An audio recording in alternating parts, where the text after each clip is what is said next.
پہلی بار حکومت اور اسٹیبلشمنٹ اکٹھی ہونے پر کچھ لوگوں کو تکلیف ہے۔ وفاقی وزیر داخلہ محسن نقوی کی روہڑی میں میڈیا سے گفتگو۔ صدر کو ہٹانے سے متعلق سوال کے جواب میں کہا، گزارش ہے کہ سوشل میڈیا پر چلنے والی خبروں پر دھیان نہ دیں، یہ 2 دن سیاسی باتوں سے گریز کریں۔ محسن نقوی نے مزید کہا کہ آج ملک بھر میں 9 محرم الحرام کے 27,000 جلوس نکالے جا رہے ہیں۔ سکھر میں پاکستان کا سب سے بڑا جلوس نکالا جا رہا ہے، 10 لاکھ افراد شریک ہیں۔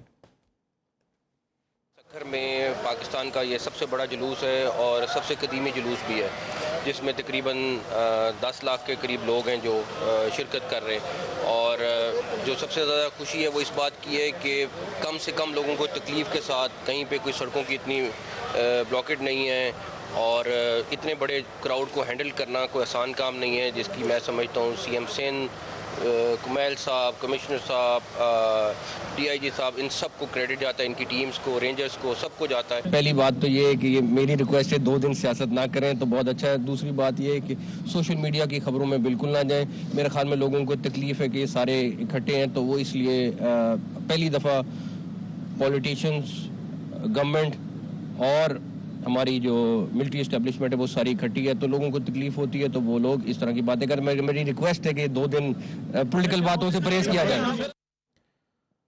کراچی میں لیاری آگرہ تاج کی مخدوش عمارت کو خالی کر کے سیل کر دیا گیا۔ ضلعی انتظامیہ کے مطابق عمارت کے مکینوں کو عارضی رہائش فراہم کر رہے ہیں۔ سندھ بلڈنگ کنٹرول اتھارٹی نے آگرہ تاج کالونی میں ٹیڑھی ہونے والی عمارت کے بلڈر کے خلاف مقدمہ درج کر لیا۔ کلری تھانے میں مقدمہ درج کیا گیا۔ بلڈر منصور شاہ اور نامعلوم ٹھیکیدار کو نامزد کیا گیا۔ ڈی سی ساؤتھ کا کہنا ہے کہ عمارت میں 11 فیملیز رہائش پذیر تھی۔ رہائشیوں کو بلڈر سے پیسے واپس دلائے جائیں گے۔ سندھ بلڈنگ کنٹرول اتھارٹی کی جانب سے عمارت مسمار کرنے کا کام بھی شروع کر دیا گیا۔ ایس بی سی اے حکام کا بھی کہنا ہے کہ بلڈنگ کے بجلی، گیس اور پانی کے کنیکشن کاٹ دیے گئے ہیں۔ پانی کے ٹینک سے توڑنا شروع کیا ہے اور ایس بی سی اے کی ٹیکنیکل کمیٹی نے رواں سال اپریل میں بلڈنگ کو ناقابل رہائش قرار دیا تھا۔ 1 سال سے یہاں رہائشی ہوں یہاں پہ۔ ابھی ڈی سی صاحب سے میری یہی بات ہوئی ہے کہ بلڈر سے بھی ہمارا رابطہ تھا، 12 بجے تک اس سے رابطہ تھا، اس کے بعد بلڈر سے ہمارا کوئی رابطہ نہیں ہوا۔ ڈی سی صاحب نے یہی بولا ہے کہ پہلے ہم بلڈر کو پکڑیں گے، اس کے بعد بلڈر سے آپ کو پیسے دلائیں گے۔ میرے کو یہ اپیل ہے کہ ہم جائیں کدھر، میں اپنی کدھر اتنی رات کو صبح 4 بج رہے ہیں، ابھی کدھر اپنی فیملی لے کے جاؤں، سمجھ سے بات۔ کراچی میں 5 اہم عمارتوں اور سرکاری دفاتر کے نالوں پر تعمیر ہونے کا انکشاف۔ آڈیٹر جنرل کی ایس بی سی اے سے متعلق رپورٹ سنو نیوز سامنے لے آیا۔ شہر میں شاہین کمپلیکس کی کار پارکنگ، سولجر بازار، برساتی نالے پر تعمیر ہے۔ محتسب اعلی سندھ کے دفتر کی عمارت سولجر بازار نالے پر بنی ہوئی ہے۔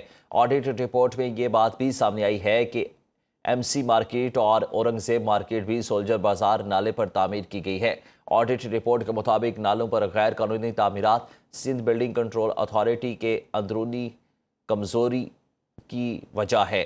آڈیٹر جنرل نے سندھ بلڈنگ کنٹرول اتھارٹی کے ملوث افسران کے خلاف تحقیقات کر کے ایکشن لینے کی ہدایت کر دی۔ ایم کیو ایم اور پیپلز پارٹی نے ایک دوسرے کو سانحہ لیاری کا ذمہ دار ٹھہرا دیا۔ اپوزیشن لیڈر سندھ اسمبلی علی خورشیدی نے کہا، 17 سال سے برسر اقتدار لوگ سانحہ لیاری کے جواب دہ ہیں۔ کراچی والوں کو مافیا کے رحم و کرم پر چھوڑ دیا گیا۔ سندھ بلڈنگ کنٹرول اتھارٹی کی ناک کے نیچے غیر قانونی تعمیرات ہوتی ہیں۔ ترجمان سندھ حکومت سعدیہ جاوید نے کہا، کراچی میں بطخ خوری اور غیر قانونی تعمیرات کی ذمہ دار ایم کیو ایم ہے۔ ایم کیو ایم کے سیکٹر اور یونٹ کے ذریعے غیر قانونی تعمیرات کرائی گئیں۔ وزیر مملکت کھیل داس کوہستانی کہتے ہیں، حادثے پر سیاست نہیں کرنی چاہیے، وفاقی حکومت اپنی ذمہ داریاں نبھا رہی ہے۔ صدر P T I Sindh Haleem Adil Sheikh نے بھی متاثرہ عمارت کا دورہ کیا۔ میڈیا سے گفتگو میں کہا، لیاری میں عمارت گرنے کا واقعہ افسوسناک ہے۔ لیاری کے لوگوں کے ساتھ زیادتی ہے۔ متاثرین کو کم از کم فی کس 1 کروڑ روپے معاوضہ دینے کا مطالبہ بھی کیا۔ بلڈنگ کنٹرول اتھارٹی، جس کی اتھارٹی سے یہ سامنے بھی 150 گز کے اوپر میرا خیال ہے 15 منزلہ بلڈنگ، وہ اوپر رینجرز والے صاحب کھڑے ہیں، تو کتنی ہوگی؟ مطلب یہاں 150 گز کے اوپر بنا دی، کون ذمہ دار ہے؟ اگر یہ مخدوش عمارت تھی، 2 لاکھ ہاتھ میں دیکھ رہے، 2 لاکھ کے اندر کوئی جھونپڑی بن سکتی ہے؟ کم سے کم 1 کروڑ تو ان کو فوراً دیا جائے۔ جو بھی اس بلڈنگ کے رہنے والے اور جو مخدوش عمارتیں ہیں، ان کو کراچی میں کسی باہر جا کر انہیں گھر بنا کر دیے جائیں، اور جہاں جہاں اس قسم کی مخدوش عمارتیں ہیں 2 لاکھ سے کچھ نہیں ہوگا، ان کو نکالا جائے۔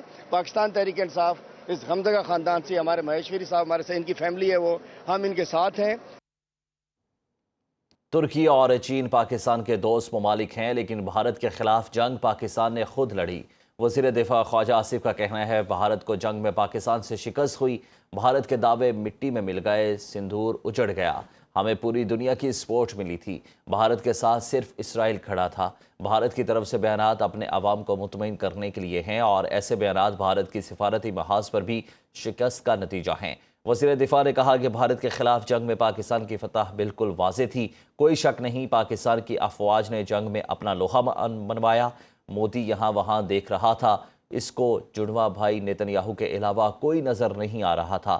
بھارت میں جھوٹ کا سیلاب آیا ہوا تھا جیسے بالی ووڈ فلم کی شوٹنگ ہے.